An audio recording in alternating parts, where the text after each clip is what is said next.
Hello everyone, and welcome again to A Shortstop with a Shortstop. Today we're going to talk about modesty.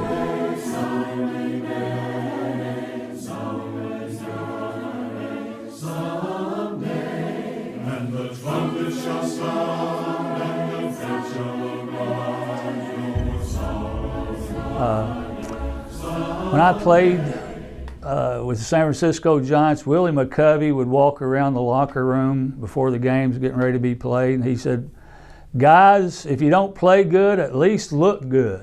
And what he was talking about, make sure you properly wore your uniform. He wanted everybody on the team to go out there and look good.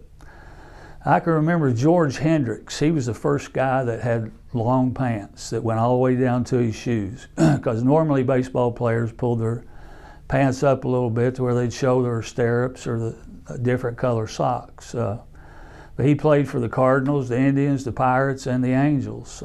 He gave that look to be the very first one. And I can remember Hunter Pence when he played with the Giants. He literally wore his pants. They didn't even come down to his knee. And then he would have a long sock coming all the way up. But it was a different look, but that was okay. And the Cincinnati Reds, they literally had a dress code. They were not allowed to wear any other kind of a shoe except a solid black shoe. And they had to wear these stirrups, which we called ankle chokers. They'd put them on, but they wouldn't come up, hardly even hide the white part of their sanitary sock that they had underneath their stirrups. But they also had a rule that they couldn't have any facial hair. And at the time that I played, the Cincinnati Reds had to go by that.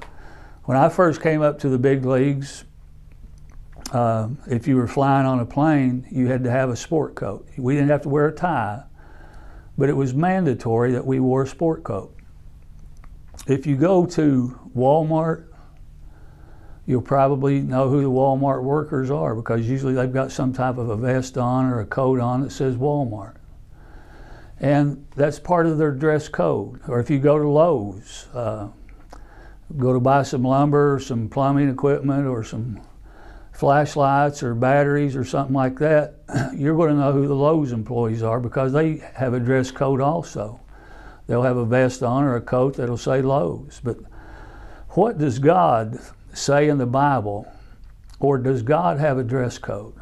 And yes, he does. Because if we turn to 1 Timothy chapter 2 and verse 9, and Paul here is talking to women.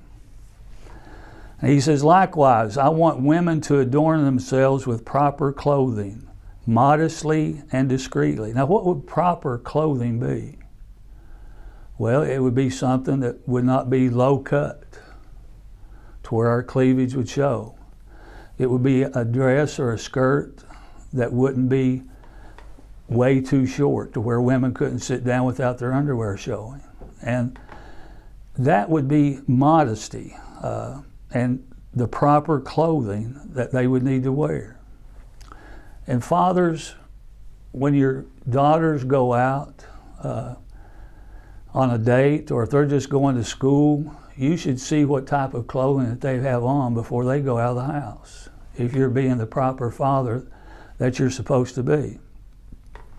But that verse goes on to say, "Not with braided hair or gold or pearls or costly garments."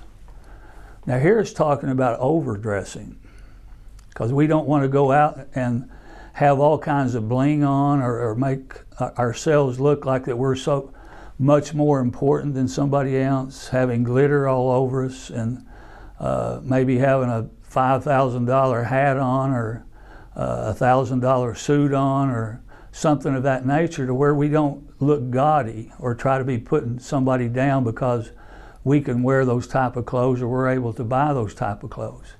God wants us to dress modestly. And if we look over in 1 Peter chapter 3 and verse 3, it says, "Your adornment must not be merely external, braiding your hair and wearing gold jewelry or putting on dresses, but let it be the hidden person of the heart, with the imperishable quality of a gentle and quiet spirit, which is precious in the sight of God." God ladies, fathers, mothers, God doesn't want to see your skin. He's saying here He wants to see your heart. And you want to know who the most beautiful woman in the world is? I'll tell you. It's the one that dresses for God. And if we put on the clothing that is modest, that doesn't show our skin, but yet we look like a clean-cut girl or a clean-cut guy. And let me say one more thing. Guys, women and girls lust also. You guys need to be properly clothed just as much as the girls. And it's just important for you as it is for them. Fathers, be the father that you're supposed to be for God and your children. Mothers, be the mother that you're supposed to be for God and your children. And let's get back to dressing modestly and doing what God wants us to do. Thank you again for being with a Shortstop with a Shortstop.